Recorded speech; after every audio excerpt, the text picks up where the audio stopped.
Hello everybody, my name is Jim and I am a teacher, trainer and blogger at spongeot.org. Thank you very much for being here. This is the fifth of the Sponge Chats. Before we get into the introduction, if you haven't been to spongeot.org, please go and check me out.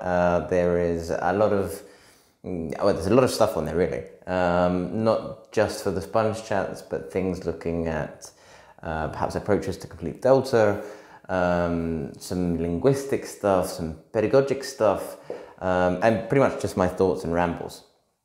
So make sure you check it out and let me know what you think. Right, Sponge Chat. This week, well, last week really, I had the pleasure to sit down with Lindsay Warwick. Now, Lindsay is someone who I don't think needs much of an introduction. Her name is around EOT a lot, but for those of you that are unfamiliar with Lindsay, she is a teacher, she's quite a prolific trainer. She's been training for many years and has traveled the world training teachers. But perhaps more familiar to most of us is her coursebook writing. So she's a coursebook writer. She has written books and materials for the Gold series, Face to Face, Open Mind. There are quite a few, and we talk about some of these within the Sponge Chat. Other things that we spoke about. It was really interesting to speak to Lindsay about her journey from moving from teaching into perhaps two very important strands, if you will, within EOT, teacher training and materials writing. Now, we focused a lot on teacher training so far, and your responses have been amazing. So it's definitely clear that that's right for this audience. But I also think the materials writing and other career paths in EOT is quite important as well. And so it was quite interesting to look at and hear Lindsay's story of how she moved into these two strands and the advice that she has for teachers looking to make similar moves, whether it's into teacher training or materials writing. So make sure you check that out. I'd just like to thank you all very much for your support so far. It's been absolutely amazing. If you like this video, please give us a thumbs up. Don't forget to subscribe and let us know what you think. I do reply to the comments. So if you like something, if you have a request, if you'd just like to say thanks for the video, please do so in the comment box and I'll make sure to reply. Without further ado, we'll get into it. Thank you very much and I'll see you for the next one. Bye.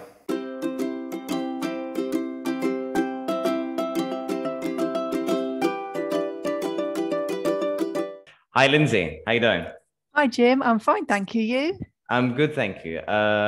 First of all, thank you very much for being here this morning. This is the fifth Sponge Chat so far, and it's lovely to have someone such as yourself on I'm going to say the show, but it's more of a I don't know, a YouTube channel or sort of blog. So thank you very much for being here. Sure. I suppose we should go through why we're here.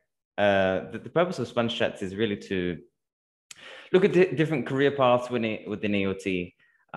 Get the perspective of professionals who have, moved through teaching and taken various steps to get to where they are. One of the things that I've realized is that there are many different ways, for example, to become a teacher trainer or to become a materials writer, an editor for a magazine. There are many different routes. And so it's my hope that with these chats, we give teachers more of a perspective on some of the routes that they can take, so that hopefully if we can encourage more teachers to build a career within this sector that we call our own. So with that, maybe we can focus on you. Can you tell us, just for those people that probably don't know, which I think that's very rare because your name is so huge in EOT. I don't think it's that big. Could you give us a rundown of who Lindsay Warwick is?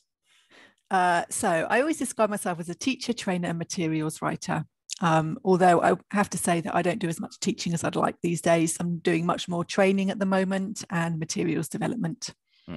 And that's it really. I'm based in the UK, but I'm lucky enough to be able to travel around and do various things in different countries. So I do training in different countries. Obviously at the moment, everything's online, but prior to that, I was able to travel quite a lot, as well as work with teachers in the UK and obviously work on lots of different materials as well, which I do it from home. And yeah, that's it. That's me, basically. Pretty cool. So how did you, I suppose if we can look at, there's two kind of important strands, if you will, or career paths that I'd like to look at, and you've kind of combined both of them. The teacher training aspect, how did you move from teaching into teacher training? And perhaps what were some of the challenges that you face along the way? I mean, I moved into both materials development and training kind of the same way. Right. I was extremely lucky because I did my Delta at the Bell School in the UK. And Wow. This is, one of the best established schools in the country. Yeah. It's been around since the 50s. It's got a very long history of excellent teacher training. And many of the teachers that worked there over the decades also created materials. So there's also a sort of connection there with publishers. So I was really lucky. I happened to live, sort of 10 minutes from the school where I trained. Yeah. So I did my Delta, and it was a bit of a risk at the time because I wasn't sure if I'd actually get full-time work at the end of that Delta. I wasn't sure whether I'd have to go into a different industry or whether I could stay in the UK still teaching. But I did my Delta, and I was just so lucky. It was just the right place at the right time. They just so happened to have a full-time position open. They said I should interview for it, which I did.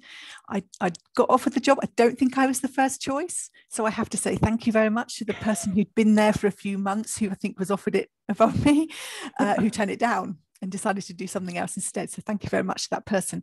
But yeah, I got the job. And basically then from there, I was given the opportunity to become a teacher trainer and also move into materials development. But if I talk about training first, the school runs a lot of 2-week courses for teachers to come to the UK and to develop, so in-service teachers.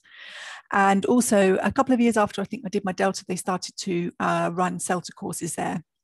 Because this wasn't the main school in Cambridge, this was another school which actually closed after a few years. But and then I moved to Cambridge.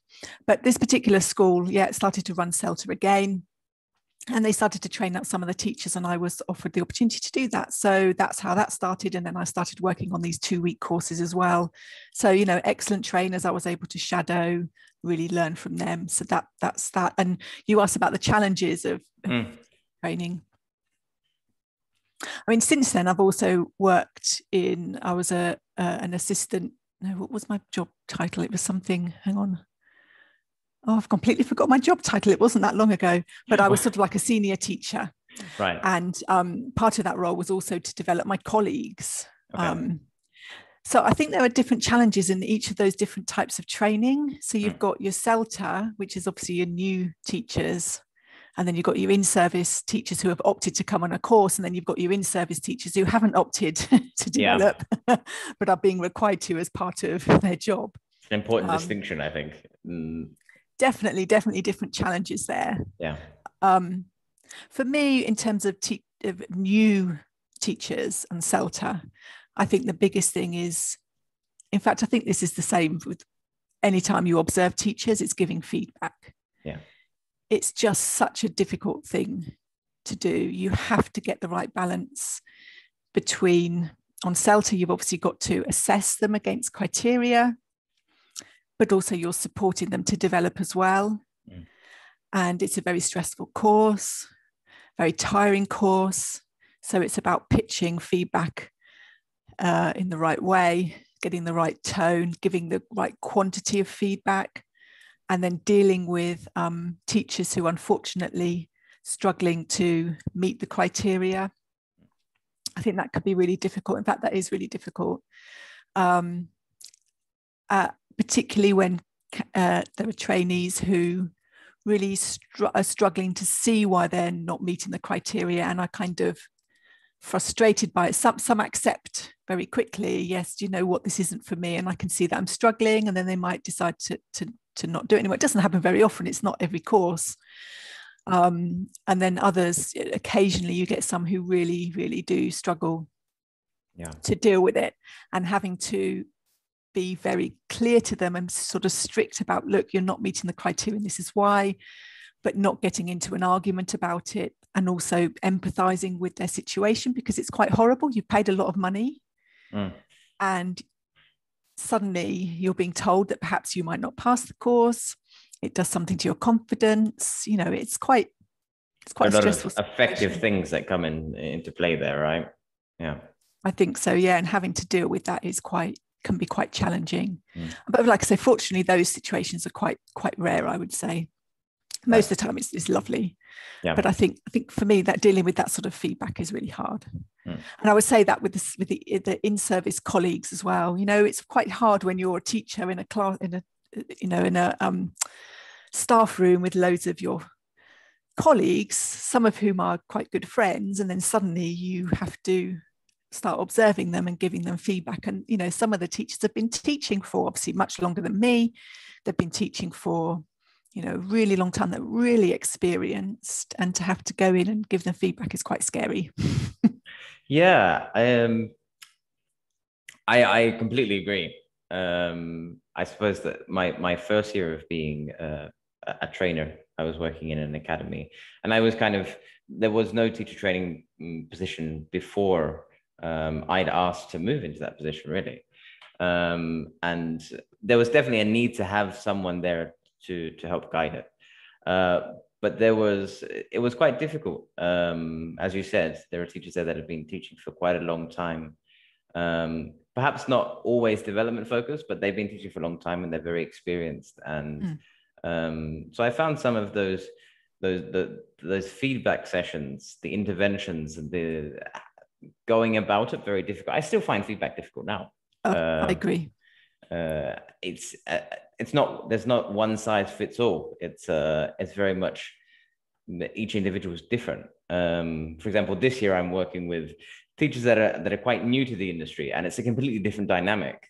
But it's also finding, as you said, the right balance between what's understanding their feelings and seeing the effort they're putting, but also trying to hit the mark with the feedback to see that it's effective. I still reflect on that and think, well, maybe I didn't do as well as I could have there. It's absolutely a work in progress. I think I still feel that I'm not very good at it. I mean, you know, I don't think I'm really awful at it, but also like you say, you know, you regularly reflect, and I'm consistently thinking to myself, I shouldn't have said that, I should have done that. And it is really, really difficult. And I'm now a trainer. So I've trained quite a lot of teachers to become trainers. Yeah. And we do quite a lot on that. And I'm sort of very conscious that, you know, that this is, you know, it's still something I'm still struggling with, even though I'm giving sort of feedback on others. It's always easier to see other people, isn't it, when you watch them do something? Yeah. Obviously, you know, you sort of, you don't always see what you're doing unless you record yourself, which is a good idea. But I've also given feedback to trainers on training as well. And again, really, you know, very, very experienced, and some quite well-known trainers as well. It's that must terrifying. Be scary. That must be scary. It's really scary. Yeah. But actually, they're really lovely. But yeah, it's like you say, not one size fits all, and everybody's different. And some people are more willing to take on feedback than others. And I don't know about you as a teacher getting feedback, but can you sort of empathize? Because I know there have been times when I've been a bit defensive in feedback because I haven't been in the right mood, or I felt like the feedback that I've got isn't necessary. I mean, I think that's another thing, is actually pushing forward really experienced teachers or trainers, and not just saying things like, oh, I thought you should have done some pair work in that, you know, something quite simple, but actually, how do you really push them forward in their teaching or training? How do you challenge them? Yeah, 100%. It's like you said, putting yourself in their shoes. I can remember observation feedback where I've been defensive. Okay. Very, very in the sense, you know, I've looked at the feedback from the observer and thinking, you sure? But I suppose the way that I really learned to take on feedback was actually filming myself, which I had to do for Dota. I imagine perhaps you did something similar. I don't think we did, actually. Did you? So you filmed yourself getting the feedback? No, we had to film the lesson. Oh, sorry. Yes, sorry. Okay. Yeah, we filmed the lesson, and I watched it back, I had my perceptions of how I was as a teacher in the classroom, and then you watch the video. And I often use this in my workshops when we're talking about instructions. And I said, for one of my Delta lessons, I gave an instruction sequence that went on for like 4.5 minutes. And I'm like, that's just insane. So it's these moments, these critical moments where it's like an epiphany almost. You can see, that's what they're talking about. But I've been lucky enough that the people that have given me feedback, I didn't realize at the time, but were providing a brilliant example of ways to give feedback. They were very calm about it. They presented evidence. They looked at, if we're going to change this, it's for this reason. And when I look back at that now, I'm like, oh, okay, that's what I need to steal some of that and bring that into my feedback sessions. So I suppose that's my 2 cents on that. I think you're right. I think recording yourself is really, really useful.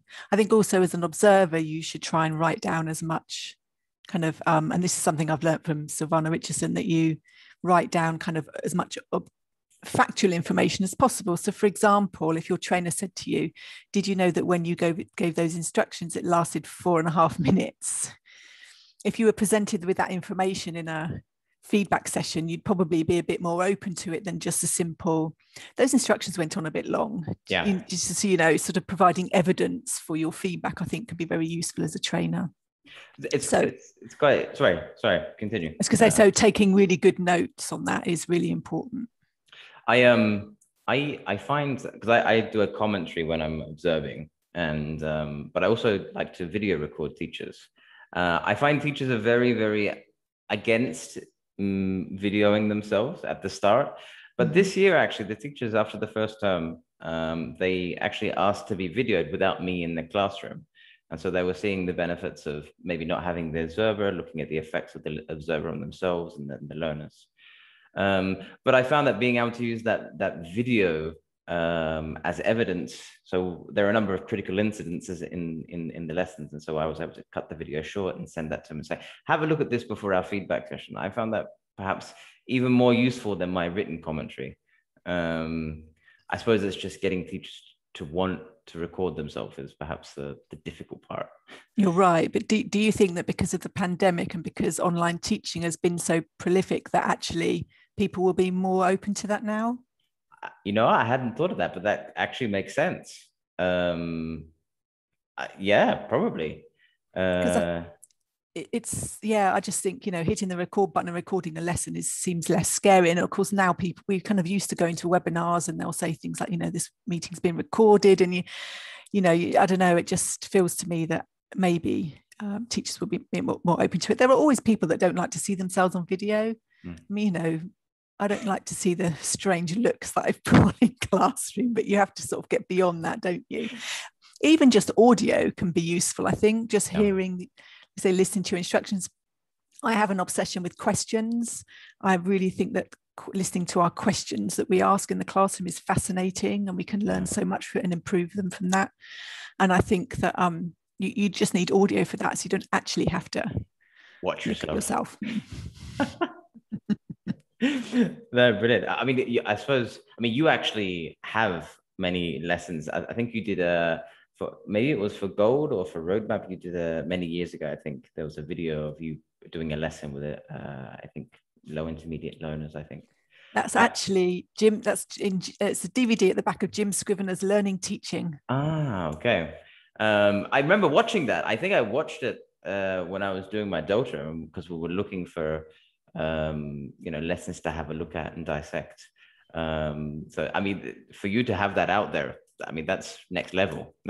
I'm not sure if I'm ready to have all of my lessons or out there yet, but that was 10 years ago. Yeah. It was a carefully planned lesson. Yeah. It was a proper lesson, and it was was filmed from beginning to end. It wasn't like it was edited or anything like that. But it was. I enjoyed doing that. That made me think a lot, actually, about, because I don't know, one of the things I was thinking about before coming on here, and I was thinking about, how did I start in materials development and teacher training and so on. It took me back But one of the things I found when I became a trainer is actually that's when I learned how to teach. Right. I don't know if you feel the same, but I sort of, when you're CELTA training, especially, you have to model. Well, in fact, whenever you're training, you have to model the techniques that you're telling teachers to do. And in doing that, you sort of think, gosh, yes, do I always do this? I'm not sure I always do. I ought to be doing this. And then you go back after the CELTA finishes and you go back to the classroom. You think, oh my God, I'm terrible. I'm not doing half the things I said I should do. God, I've got to really pull my socks up. And I did sort of feel that it did, certainly improve my teaching skills. And actually that process of being filmed in that lesson was really useful because I put the lesson plan together. I had feedback from Jim, which was, made me think of some of the things, made me think, that would have been amazing. One of the things, for example, was, I tend to drill in isolation. And he's like, why are you drilling vocabulary in isolation? Drill it in a sentence. It's like, yeah, that really makes sense, because then students can hear the connected speech, they can produce the connected speech. You can do it in isolation and then in a sentence. And so just little things like that really make a difference, don't they, too? And it helped me a lot. I enjoyed that session. It was scary, but I completely agree. I feel like when you move into, just the title teacher trainer or observer, there's already perceptions of what you should be doing, I think. For me, it was like, okay, I need to have my stuff together now. But yeah, completely agree. Can I go back to something you asked earlier? So you asked about the challenges. Yeah. I talked about challenges of CELTA and kind of in-service colleagues.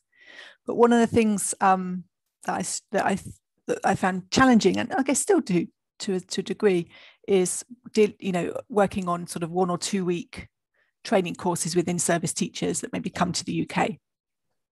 I think in the early days, one of the challenges was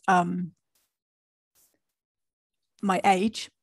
I was kind of in my early 30s, I guess, maybe mid 30s. And I kind of felt that, some of these teachers have been teaching for 30 years. And I sort of felt, a little bit inadequate in that sense. And also, I was aware that I had to get them on board very quickly with the fact that I could actually, provide some benefits to the teaching and learning that goes on in their classroom in some way. I could facilitate that happening. But I think very, very early on in your teaching career, I don't know about you, but I felt that it was a lot about here's another activity, and here's another one. And it's kind of lots of like activities to supplement what teachers do now. Yeah. And one of the things that I found difficult was I always felt like everything I did had to be something that the teachers could use. I felt that if I presented something that they might not like, and if they criticized, I think, oh no, they're not learning anything, and oh no, they think this course is really rubbish. So I'd be a little bit afraid of reflection sometimes. I wouldn't focus necessarily on, or I'd be afraid of courting criticism, and therefore I'd avoided it. Whereas I actually had some really good advice, and this was Jim Scrivener again, actually. He said to me, why don't you just come out with it and say, tell me 3 reasons why this activity couldn't work in your classroom. Okay. And I thought, that's a really good, and I did it, and I sort of felt quite brave, but actually I felt like going at it head on was really useful, because actually most people said, no, there's no reason I can make it work. And it's actually quite psychologically, maybe it was quite good, because so that sort of helped me. But I was afraid that was a challenge for me at the beginning. And then as I moved through my career, one other challenge I think is moving from that, here's another activity, actually maybe not focusing on sort of supplementing teachers' activities and techniques, but actually maybe transforming some of the ways that they teach. So, actually challenging maybe some of the things that they do now, and getting them to transform them and do it differently. Because that's obviously scary, isn't it? As a teacher, you don't necessarily want to make such a significant change. You want new fun activities you can use, but you don't necessarily want someone to challenge the way you give feedback to your students. And also moving sort of from one to the other, I think, was definitely challenging, and it's still a work in progress. There are still times when I'm nervous about the context when I fall into, and here's another activity and here's another one, rather than I'm going to teach you this technique. I want you to try it out on each other and see what you think.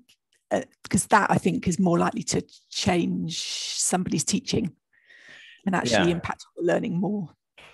I really like that you brought that up. I don't think we've spoken. I spoke to Borja and Rachel about this a little bit in some previous Sponge chats. We looked at the idea of, that there's a workshop.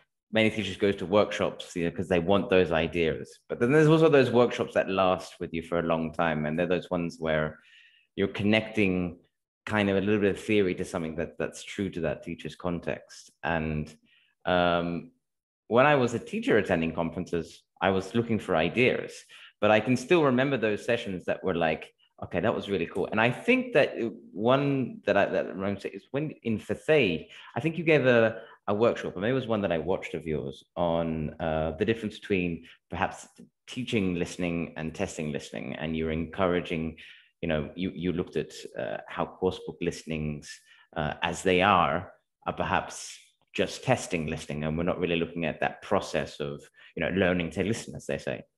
And that was one of those ones that lasted with me, because I was like, okay, that's what that is, and that's how I can make that changes. And so it's creating those workshops as well, I think that are really, really important. Difficult though, because not all teachers are perhaps open to those. They just want the ideas. I'm not sure if I'm saying that no, you're absolutely right, because I've done that session quite a few times, and I think that when you do it at a conference like the one you were at, a lot of teachers come because they're interested in, they've read the blurb and they think, oh yeah, I'm quite interested in learning about that topic. But I've also been invited to go into schools in Spain and talk to teachers by the publisher, and teachers hadn't necessarily chosen to be there. Right. And so again, I can sort of see that for some of them, it's a bit like, I don't see the problem. So I'm not necessarily sure that it would have left them thinking, because it might have sown a seed later on, because that's happened to me before. I've sort of heard something and thought, oh no, and dismissed it. And then later on, I've thought, actually, because you start to hear other things and see other things, and then you make those connections, don't you? Yeah. So I think very much, I think it depends on, everyone's different, aren't they? Everyone comes to these sessions with different ideas in their mind and goes away with something different, and you don't really know what that's going to be. Yeah. You know what you want it to be, but it's not necessarily going to be that. Brilliant. What about, we focus on teacher training, and obviously that's been a large part of your career, but also materials writing. You have, I have a list, and hopefully I haven't missed any, but you've been involved in writing the Gold Series, Roadmap, Expert, Skillful, Open Mind, but there are so many on this list. And for example, Face to Face. Have I missed any? Are there any others that are? Probably, but it's fine. I'd forgotten about Open Mind, so thank you for reminding me. So this is definitely something that many teachers are interested in looking at, maybe not writing specifically course books, but materials writing for publishers, or even for their own classrooms. How was that for you? How did you said that you were quite lucky in that you moved into that at the same time, and you were surrounded by people that were able to sort of provide connections. How was that process? How did you get into becoming a course book writer? Well, a few different ways. So the first thing I did was actually on Face to Face. So I had a colleague who was writing the photocopyable materials she'd written them for one of the levels, and she was going to be writing them for another level, but she didn't have time to do them all. So she asked me if I'd be interested in sharing them with her. So she introduced me to the publisher. So that's how I got into that. So it's who you know, I'm afraid, right, with that one. But that's not the only way, because I have done work for other publishers. So there are different ways. At conferences, so doing sessions at conferences, I got work through that, a couple of those. So I got invited after, I think, my very first IATEFL session. An editor came up and said, we're looking for teachers like you to review course books. So could you review this? And so that was one way in. And another way, I think I got invited to do the same session because it was related to some material. So I got invited to a publisher to kind of present it to an in-house team there. And that was a way in of, so So those were the different ways, I think. So being in the right place at the right time, having the right colleagues, but also putting myself out there a little bit. But I was lucky because I didn't have to search for it, it did come to me. So I'm extremely grateful for that. Yeah, it sounds like you're making it sound like it was a little opportunity, but it definitely seems like there's been a lot of work on your behalf there in terms of creating stuff and putting yourself out there. Yeah, I mean, definitely, you know, going out, and you've got to make connections, haven't you? You've got to talk to people. I don't know how did you start? I moved into well, I mean, I was training at an academy, but in terms of working for Cambridge and stuff, it was connections. I presented at a small conference for Athea in Almeria, and Chris Johnson, who was quite a big trainer in Spain, knew someone from Cambridge, and Cambridge was looking for someone to sort of work in this area. And basically, he had been in my session. He said, like, this he's presenting quite well. Why don't you chat with him? So as you said, it was, I didn't ask for that. My name was kind of dropped as it were. So connections, I suppose.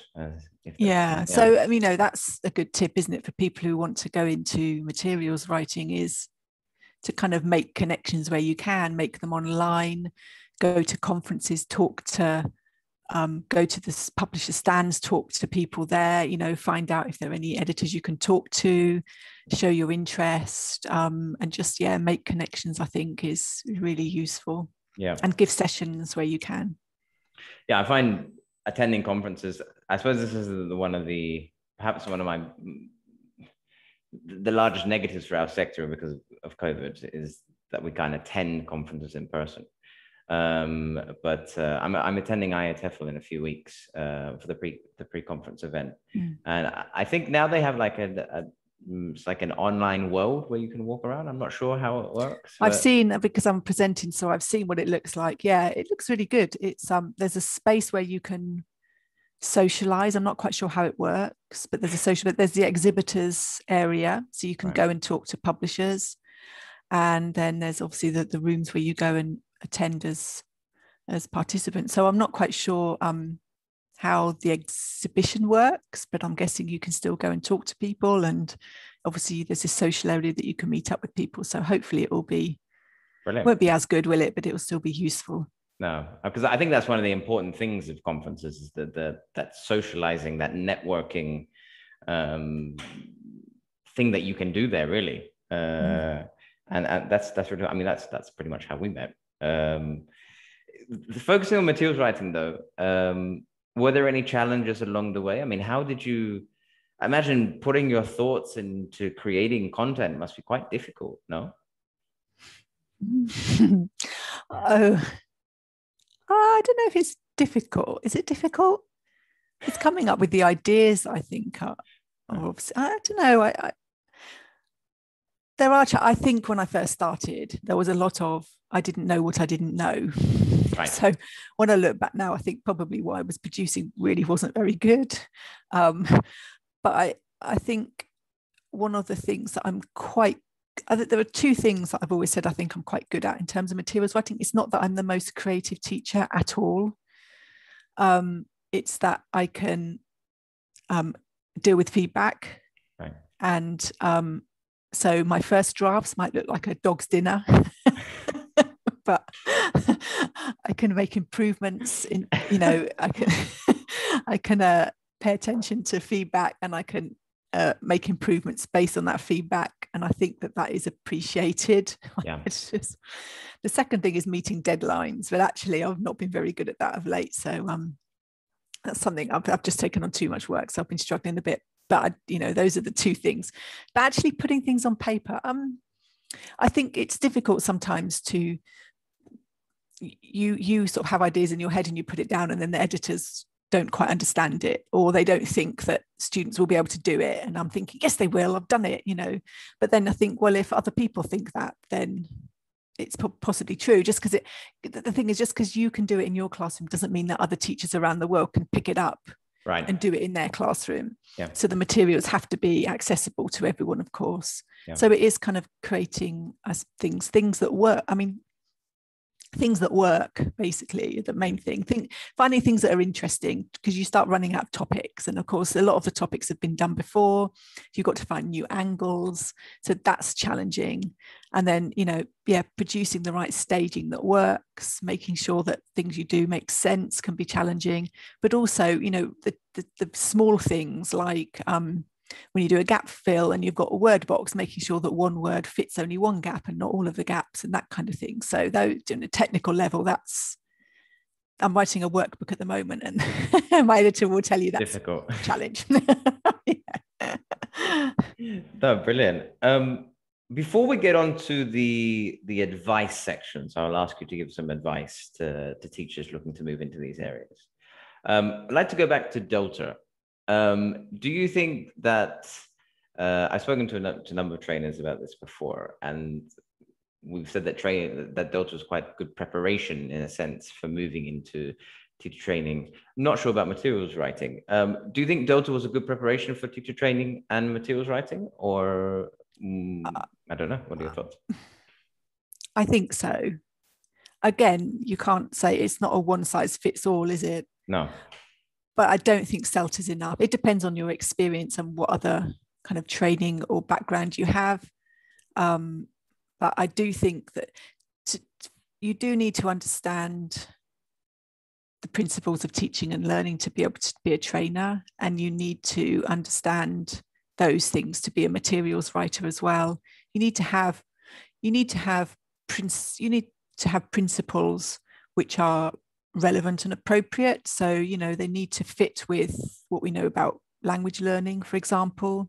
Right. And I think that you develop that through the Delta. I think, and also it helps you with both materials writing and training, to be honest. I don't know, what do you think? You probably said this before, but if you've discussed it before, but I said that my personal opinion was that I think that Delta makes you become very critical of yourself as a teacher. And it's kind of what you said before, it makes you know what you don't know. And you come off Delta. I think everyone has this perception that you complete a Delta or a DipTESOL and you come out as the most amazing teacher. But in fact, it's very far from the truth. I think you've learned how to be very critical of yourself, and then you see the whole sea of knowledge that there is to actually learn and to explore. And so I said that in terms of teaching, I think it develops you into a critical teacher. In terms of training, I think it provides, or it lays the foundation to work to becoming a trainer. I don't think doing the Delta makes you a trainer. No, and also there are lots of teachers who aren't necessarily, or maybe not lots of teachers, but not every teacher would maybe have the skill set to be a trainer, because I do think it's different. Yeah, I think that you do need to be able to, you're dealing with other experienced teachers. You're not dealing with students anymore. With students, you have a sort of a level of, they kind of give power to you in some way, don't they? Quite often. And with teachers, it's not necessarily the same thing. You have to be able to, the way you deal with feedback with students and teachers is often sort of different, and so on. So yeah, I agree. I think Delta makes you more aware of your teaching, and it gives you the foundation to go on and gain more experience, and then to decide whether training is for you or not, or whether materials development is for you or not, or whether both are. But I do think it's a good stepping stone. But that's not to say it depends on your other experience. But if you've come just from CELTA and you have nothing else, no other sort of teaching background or whatever, I would definitely say the Delta is really important. Oh, awesome. Right, advice. Okay, I know that we could be here. You could probably just be here all day. Write another coursework on advice. No, I don't know if I could. I'm not sure if I got. Yeah, okay. If you had to say maybe your top 3 or 4 pieces of advice for either teacher training or materials development, what would they be? Okay, so as a trainer, try not to, in terms of getting into it, you mean? Getting into it, or to be an effective trainer as well. Okay. I think as a trainer, it's really important that you acknowledge that teachers come with a lot of it. Because if you're talking about experienced teachers, that they come with an existing experience. And so making sure that that experience is brought into the class, into the sessions, is really important. It's not just, I'm going to tell you some things about how to teach that you need to follow type thing, or even here are lots of activities, but giving, allowing teachers the opportunity to reflect at the beginning of their sessions on what they do already. If we're talking about teaching vocabulary, giving them a chance to start with, well, what are your principles behind how you teach vocabulary, getting them to share, getting them to formulate how they think about those things before we then throw in ideas and get them thinking, or get them trying out activities and thinking about how they can use it in their context. I think that's really important, and giving teachers the chance to be critical and to share and to discuss, and all of those things is really important with experienced teachers. Yeah. Don't feel you're facilitating, don't feel that you have to know everything. It's just facilitating, which is a good thing, I think, because it can be scary otherwise when you first get into it. In terms of and also I would say that if you are doing training with teachers, if you want them to take on board or try out new things, actually get them doing it. It's not enough just to tell teachers about something. They have to. I don't think it's even enough just to experience it as students. You have to try it out. I'll give you an example of, so one of the things I've explored, I did some action research on the use of success criteria or assessment criteria. So students come up with the success criteria themselves. You provide a model, students listen to it. In fact, you provide a good and a bad model in speaking, students listen to it, they come up with how to be successful in that task themselves. And I've talked about this on training courses, and teachers have gone, yeah, that's really good, yeah, I want to do that. And then of course they've tried it. And what sounds really easy is actually really quite challenging. Yeah. So when you get a teacher up on the board who then tries to do it with the class, that's when the issues come up that you can then discuss. So why was that challenging? Now let's look at the criteria you've got on the board. Is that actually helpful? How could you reword it? So it's, I think, actually getting teachers to do things with each other in a safe environment will have more of an impact on development than just talking about things. Completely agree. 100%. Difficult in a conference session, of course. I think that's that distinction between those workshops are conferences I love, but they're just like a once-off. I much prefer the long-term in-service development, and actually seeing, like, through our mentoring sessions and development sessions, seeing that teachers are trying the ideas that you're presenting and getting their feedback on them. I think that's really, really important. And allowing them to really have that, not just experience in the workshop, but that concrete experience in their teaching context, and able to reflect on that is perhaps probably that's what needs to happen really for them to sort of build up their repertoire of teaching skills. Absolutely, yeah. Like I said, at the school where I worked, we would have not just one-off training session on the end of a Friday. We would have a series on the same topic. So it would be, so here's a session, let's talk about success criteria. This is what it is. This is how we can do it. Now go away and try it this week in your class. And then the following session was everybody feeding back on what they did and how they found it. Brilliant. And I think that is really, really useful. So I think that's invaluable. Brilliant. Materials writing advice? I think with materials writing, you've got to be open to feedback.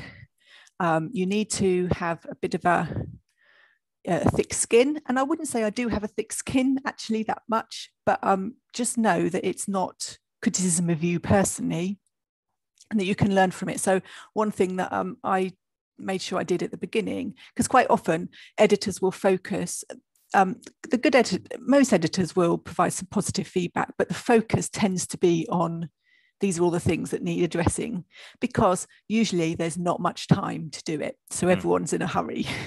So it's fair enough.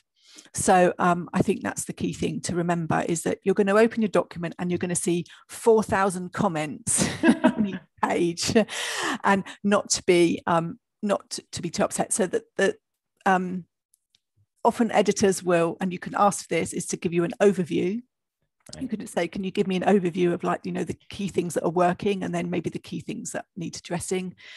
And then you can sort of focus on that, so that then when you get into the detail, it doesn't seem as daunting, because you sort of can see the bigger picture. But I always think it's good to open it, look at the feedback, put it away, come back to it the next day.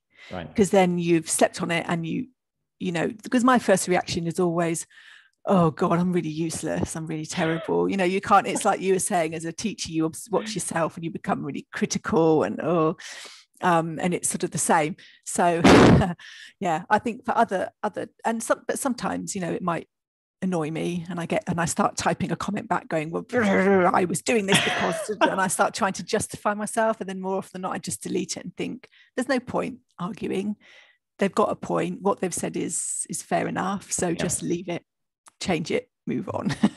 So I think feedback is important, and also meet deadlines. I do think that these days publishers really do need to keep things on track. It's okay if you're a day late or something, or a day or two late, that's fine. But they're not going to keep giving you work if you are significantly late with deadlines. And it's, it's word of mouth. It's the quality of work you produce is what gets you the work. Again. Excellent. Materials writing definitely seems like something that I've never really thought that I'd like to get into. But who knows, in the future, maybe. For example, when I get course books, I like course books, but I often take the materials and use them. Like you said, they're for a general audience.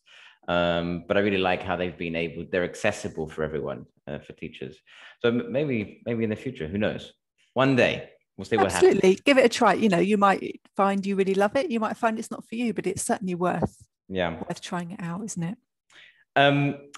If you, so I've started the new section. We did it maybe the last 2 sponge chats, and it's looking at book recommendations. Now there are probably thousands of books that you've read, but if you had to recommend maybe 1 or 2 books to teachers, are there any that spring to mind? I'm terrible at remembering names. Right. So, there is a book on classroom questioning. If you bear with me, I'm going to look it up. Okay, brilliant. Yeah. I'm just going to put my glasses on to do that, so I can actually see what I'm looking at. Right. Okay. Because I actually gave a session on this the other day on questioning, and it was at the end. It's not actually an ELT book, but I think actually looking outside of ELT can be really, really useful. Massively. Completely agree. So it's just, as I said, I'm a little bit obsessed with questioning, and I just found this really useful. Right. I just need to stop speaking for 10 seconds because I'm not very good at multitasking. Go for it.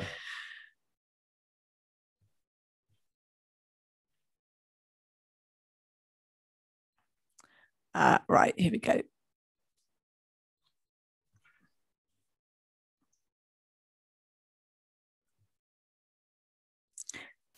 So it is called Quality Questioning, and it is by Walsh and Sattes or Sattes. I'm not quite sure, but it's spelled Sattes, and the publisher is Corwin and McCrell.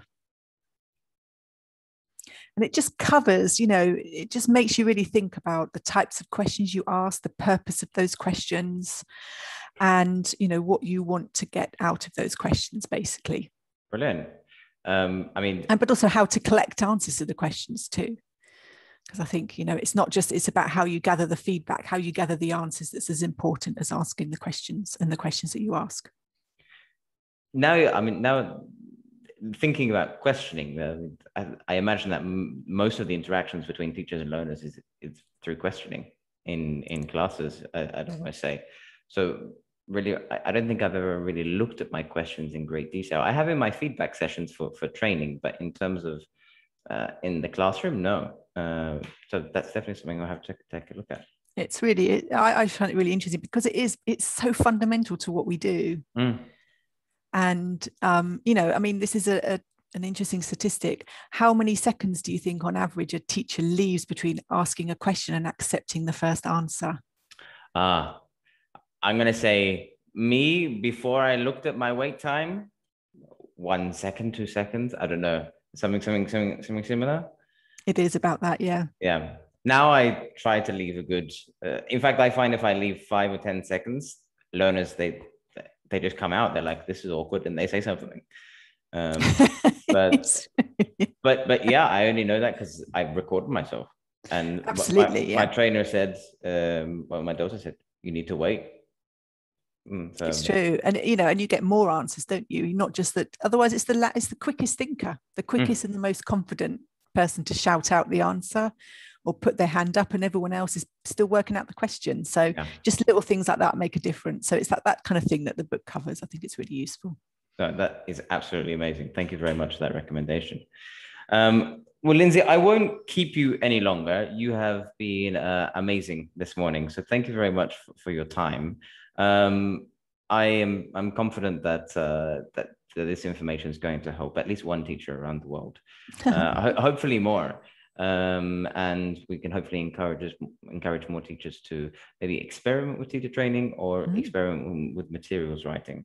So thank you very much for your time. Yeah. Thank you. It's been a pleasure. All right, Lindsay, take care. Okay. Take care. See you. Bye.